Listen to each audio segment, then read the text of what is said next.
Quand votre fistule est prête à être utilisée, vous avez revu le chirurgien qui a évalué l'accessibilité, qui a vérifié que la fistule semblait cliniquement ponctionnable. On aura aussi vérifié l'échodoppler de contrôle qui va donner le calibre de la veine, son débit, sa profondeur. Tous ces éléments vont permettre de dire si la fistule est éventuellement ponctionnable.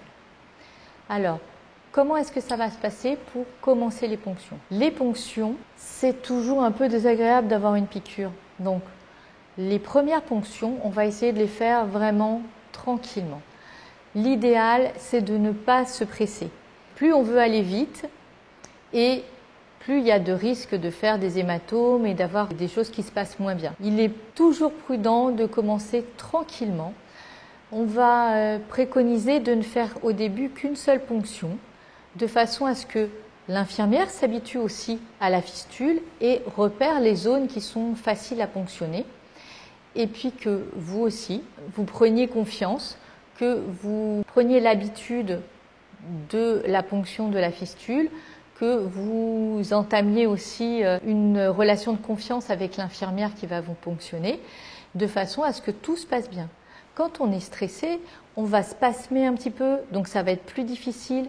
Et puis à ce moment-là, il y a un stress qui se communique entre la personne qui va être piquée et puis l'infirmière qui va piquer. Donc tout ça peut mettre dans une situation désagréable.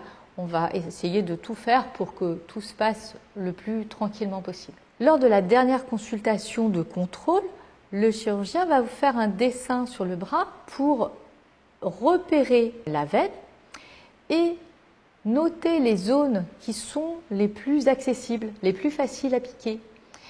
Ça vous permettra aussi d'appliquer un petit anesthésique local que vous mettez environ 1 heure avant l'heure de dialyse pour ne plus sentir du tout la zone qui va être piquée. Au moment de la dialyse, l'infirmière va vous réexaminer, retirer le petit pansement qui cachait la pommade anesthésiante et ponctionner votre fistule. Donc une seule aiguille au début, ce qui permet de vérifier que tout fonctionne bien, de mettre tout en route calmement. Une fois qu'on a vérifié que tout s'est bien passé, on va pouvoir envisager de mettre une deuxième aiguille. Il faut 2 aiguilles parce qu'il faut une aiguille pour aspirer le sang, le faire passer dans la machine, et une deuxième aiguille pour le réinjecter. Ba ba ba ba ba ba ba ba ba ba ba ba ba ba ba ba ba